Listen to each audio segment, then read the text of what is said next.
বন্যার ঘোলা জল ভাসিয়ে দিচ্ছে ঘরদোর সামান্য সঞ্চয়।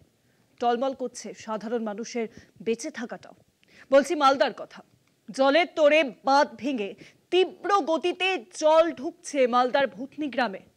ইচ্ছাকৃতভাবে বাঁধ কেটে দেওয়ার অভিযোগ তুলছেন বাসিন্দারা।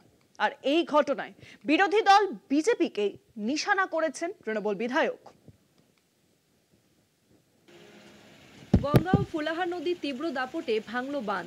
প্রবল জলের স্রোতে প্লাবিত মালদার ভূতনি এলাকা। বিচ্ছিন্ন হয়ে গিয়েছে যোগাযোগ ব্যবস্থা।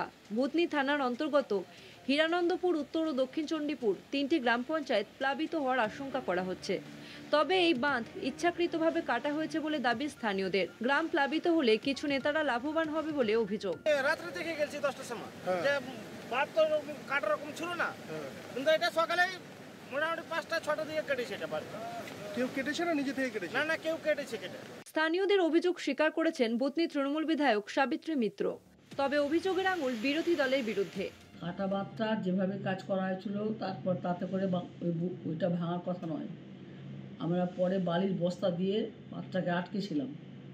বালির বস্তা দিয়ে আটকাবার পর রাত্রি 4টার দিকে কেউ বা কারা কিছু লোক, এটা কংগ্রেস এবং সিপিএম এবং বিজেপির লোকরা রাজনৈতিক ফায়দা তোলার জন্য ওখান থেকে সমস্ত রকমের 2-3টা বস্তা সরিয়ে লিকেজ করে দিল। লিকেজ থেকে জল ঢুকতে তারপর ওয়াশ আউট হয়ে গেল। জরুরি ভিত্তিতে বাঁধ মেরামতির কাজ শুরু করেছে সেচ দপ্তরের আধিকারিকরা। পরিস্থিতির কথা জানিয়ে নবান্নের রিপোর্ট সেচ দপ্তরের।